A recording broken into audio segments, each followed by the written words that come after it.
Welcome, beautiful threat. Welcome, glorious disruption.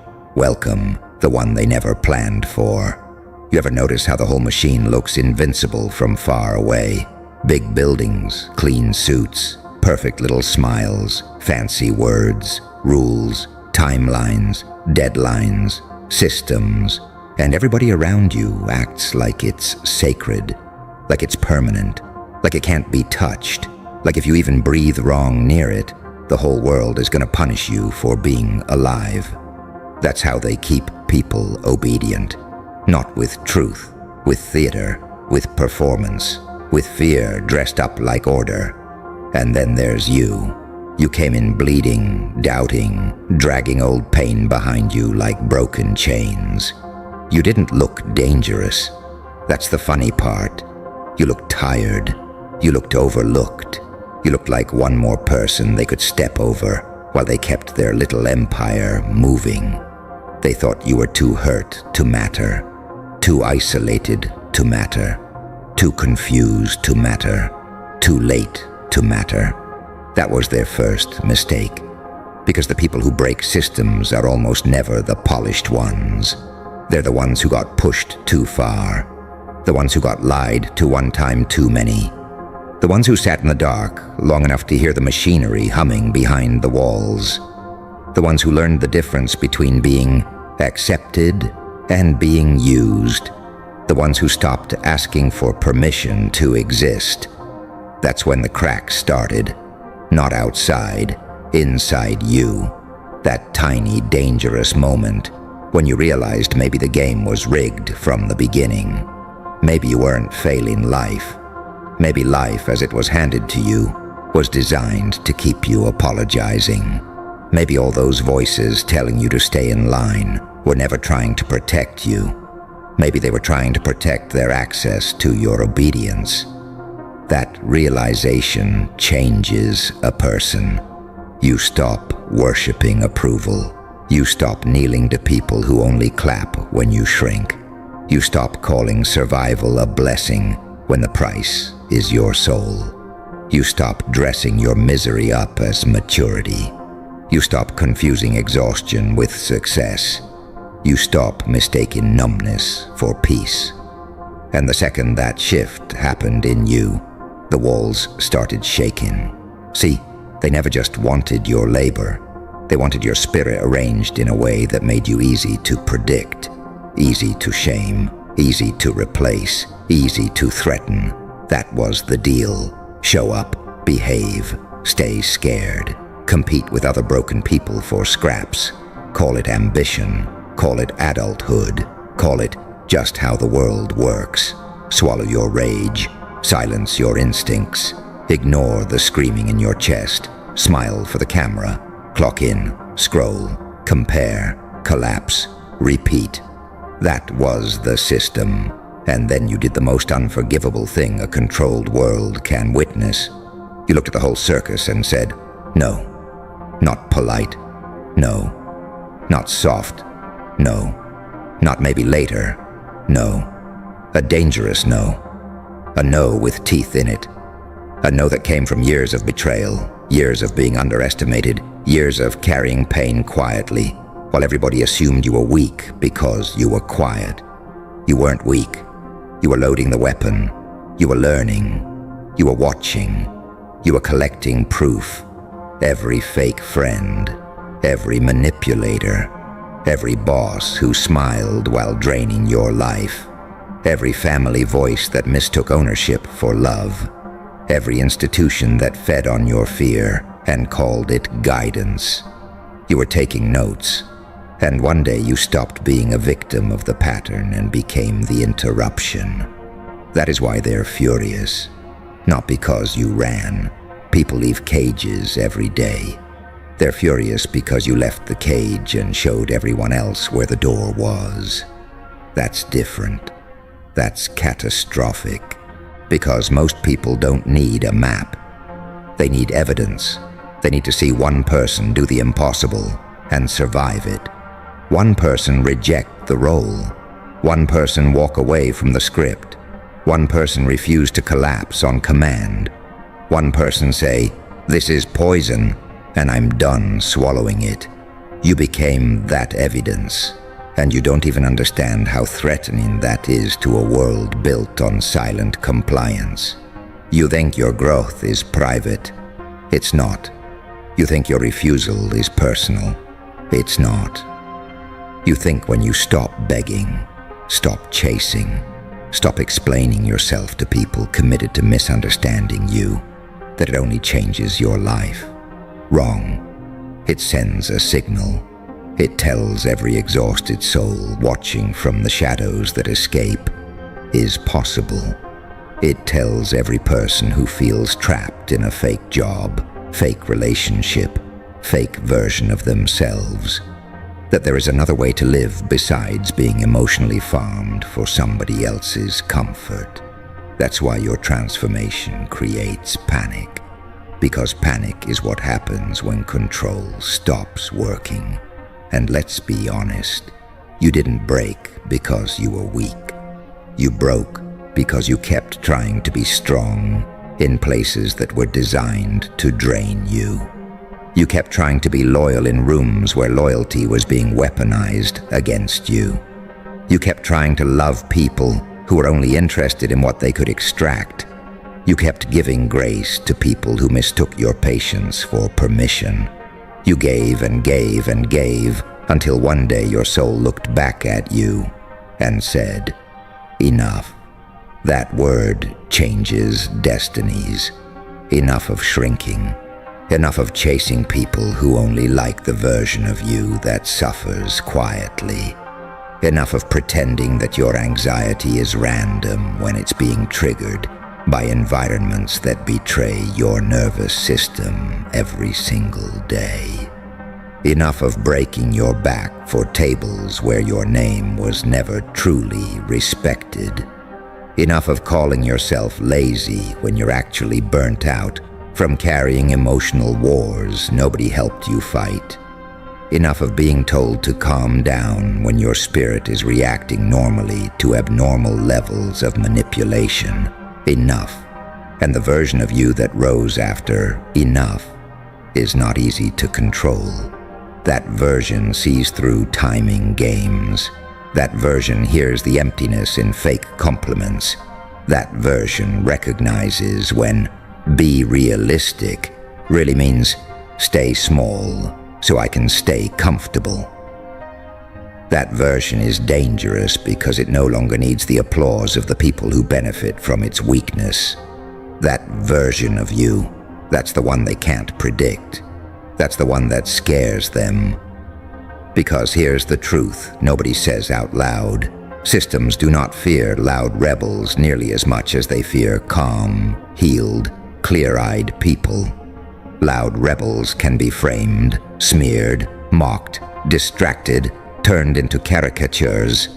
But a person who is deeply awake, a person who sees the game, feels the trap, and still chooses themselves without asking permission, that kind of person is hard to bait. Hard to shame, hard to control. You become unprofitable to broken structures. Think about that. Your insecurity made money for somebody. Your self-doubt kept somebody powerful. Your need for approval kept somebody relevant. Your silence kept somebody comfortable.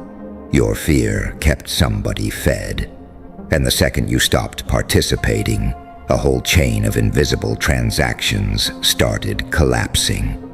That's why some people got weird when you changed. That's why some faces got colder when you became harder to manipulate. That's why people who never cared when you were crying suddenly started caring when you became unavailable. It was never about your well-being. It was about access. The old you was accessible. The old you could be guilted. The old you could be baited into over-explaining. The old you could be summoned with the smallest bit of attention. The old you could be used and then made to feel dramatic for noticing. But the new you watches energy, not words. The new you studies patterns, not promises. The new you doesn't get hypnotized by charm. The new you understands that some people only love, what they can dominate. And once you see that, really see it, there is no going back to sleep. Now here comes the part that makes this beautiful. When one person wakes up, it creates discomfort. When millions start waking up, it becomes a crisis. That's what happened. You didn't just change your mindset, you became contagious. Not fake positivity contagious, not cheap quote contagious, real contagion. The kind that spreads when somebody finally tells the truth everybody else was terrified to admit. The kind that spreads when a person chooses dignity over belonging. The kind that spreads when someone stops performing wellness and actually starts cutting poison out of their life. People watched you detach from chaos and started questioning their own addictions to it. People watched you stop begging to be chosen and started wondering why they were still standing in lines that led nowhere. People watched you survive separation, betrayal, loneliness, rebuilding, reinvention, and they realized the threats that had been used to control them were not as powerful as they thought. That's the secret, isn't it? The system only works if fear feels bigger than freedom. The moment freedom feels bigger, the machine stutters. So they try to make freedom look terrifying. They tell people if you stop obeying, you'll end up alone. If you stop people-pleasing, you'll lose everybody. If you stop shrinking, you'll be judged. If you stop tolerating disrespect, you'll be called difficult. If you stop sacrificing your inner life for outer approval, you'll be labeled selfish. And maybe you were. Maybe they did call you crazy. Maybe they did say you changed. Maybe they did whisper when you walked away. Maybe they did try to punish your boundaries with silence, gossip, distance, passive aggression, or fake concern. Good. Let them. Because every insult from a manipulative system is often proof that your soul is finally moving in the right direction. You know what really enrages broken people? Not your pain, your recovery, not your struggle, your standards, not your confusion, your clarity. They can handle you bleeding, they just can't handle you healing in a way that removes their access forever. That's why they want the old you back. The old you was easier. The old you apologized faster. The old you tolerated nonsense because you were afraid of losing connection. The old you kept trying to explain your worth to people, committed to misunderstanding it. The old you confused being needed with being loved. But you know too much now. You know peace is expensive, and cheap people will always call it arrogance when they can no longer afford access to you. You know that some doors are meant to slam. You know some losses are actually rescue missions in disguise. You know that just because something is familiar doesn't mean it's holy. You know that being alone and being abandoned are not the same thing. You know how many people live surrounded and still empty. You know how many people are smiling with dead eyes because they traded their truth for membership. You know, and that knowledge changes how you walk. You stop moving like prey. You stop introducing yourself like an apology. You stop looking for permission slips from people who haven't even saved themselves. You stop asking little minds to validate large visions. You stop arguing with people whose entire identity depends on your limitation. You stop donating your life force to conversations that were never designed to understand you. And when you move like that, you give other people permission to move like that too. That's the real explosion, not noise. Permission. You became a mirror, a dangerous one. The kind that shows people what they already know but were too afraid to admit. That their relationship is killing them slowly. That their career is eating their soul. That their friend circle is built on performance, not care.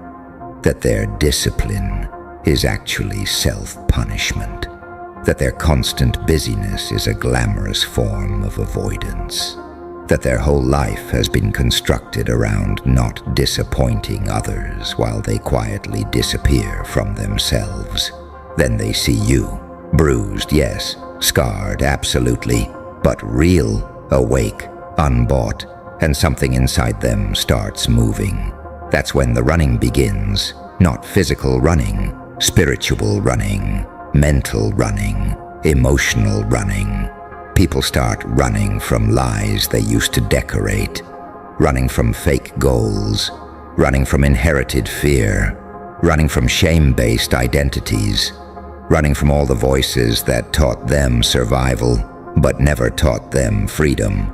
And because of that, the machine loses bodies, it loses believers, it loses consumers, it loses obedient little ghosts, it loses people who used to say yes while dying inside. That's why they're furious with you, because your existence exposed how fragile their whole operation really was.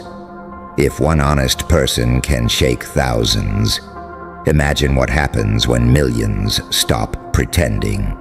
Imagine what happens when people stop romanticizing burnout, when they stop confusing suffering with virtue, when they stop staying loyal to systems that would replace them in a heartbeat, when they stop worshiping titles, money, status, and surface-level validation while their inner life rots, when they stop calling self-betrayal being mature, when they stop raising children to be convenient instead of alive, when they stop submitting to dead routines that keep them numb enough not to rebel.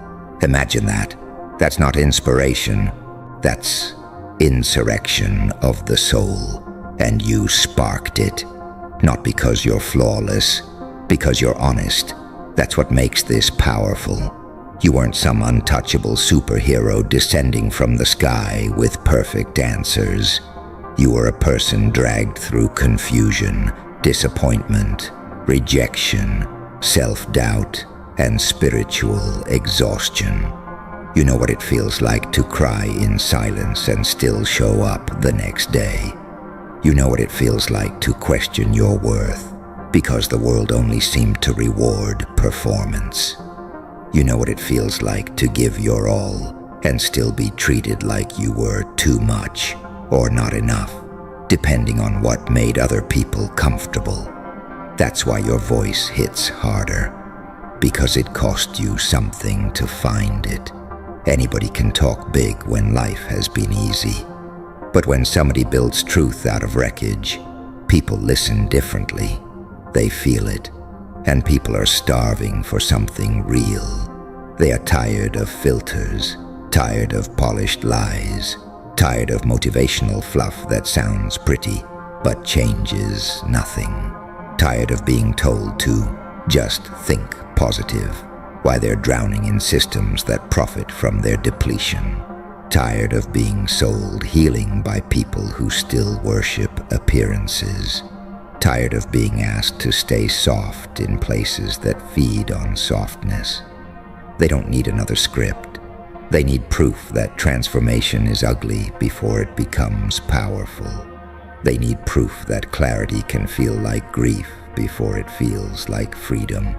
They need proof that walking away from poison can feel lonely before it feels holy. You became that proof. And no, it wasn't glamorous. Nobody claps for the nights you had to rebuild your mind from the floor up. Nobody sees the private wars, the days you almost went back just because familiar pain can feel safer than unfamiliar freedom. The moments you doubted your own instincts because gaslighting leaves fingerprints on the soul.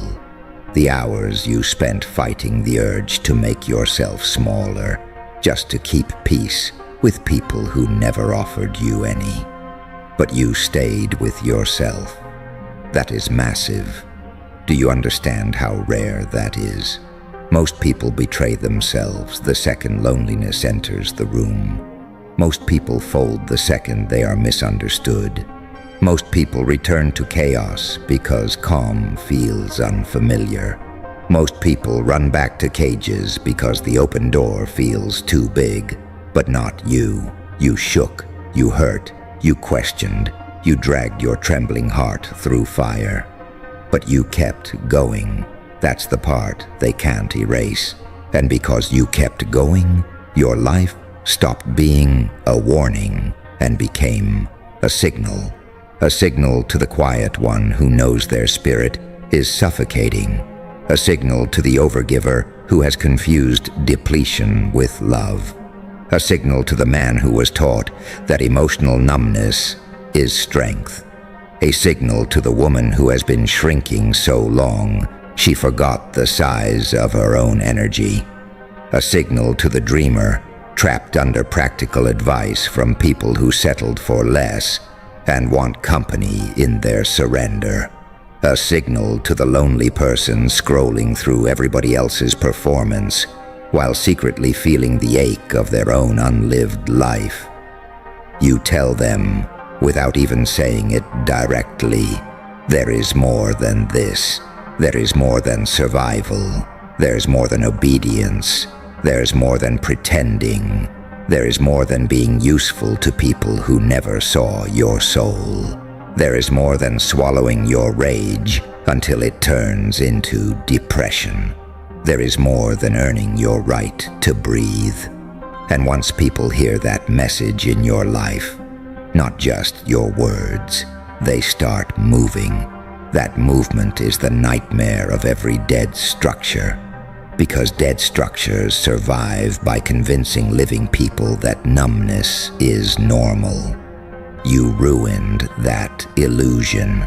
You walked in carrying scars, and instead of letting the world turn you into another obedient shell, you let the pain sharpen your sight.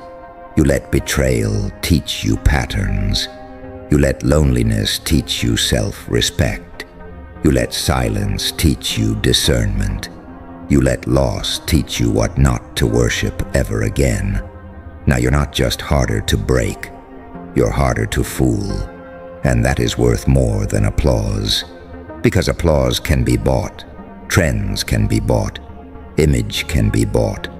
But inner freedom, that price is paid in blood, truth, grief, and nerve. You paid it, so walk like it. Speak like it. Choose like it. Stop handling yourself like you are still the version of you that didn't know. That version is gone. Stop negotiating with people who only return when your boundaries weaken. Stop begging at doors that only open when you bleed. Stop calling your intuition paranoia just because it exposes ugly truths faster than your comfort wants to accept them. Stop explaining your transformation to those committed to your old identity.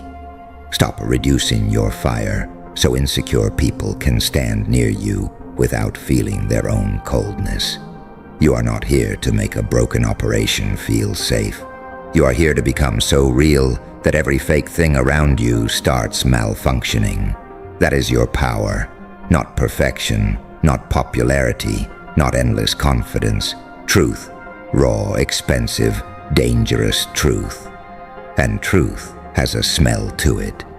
People know. They may not admit it, but they know. They can feel when somebody has suffered enough to stop performing. They can feel when somebody is no longer available for manipulation.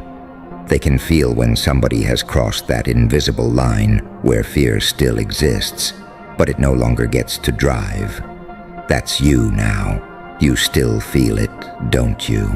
The tension, the weird reactions, the sudden distance from people who used to love how easy you were to access, the quiet hostility, the fake confusion, the little punishments, the subtle attempts to make you feel guilty for becoming a person with standards, timing, boundaries, self-respect, and eyes that work.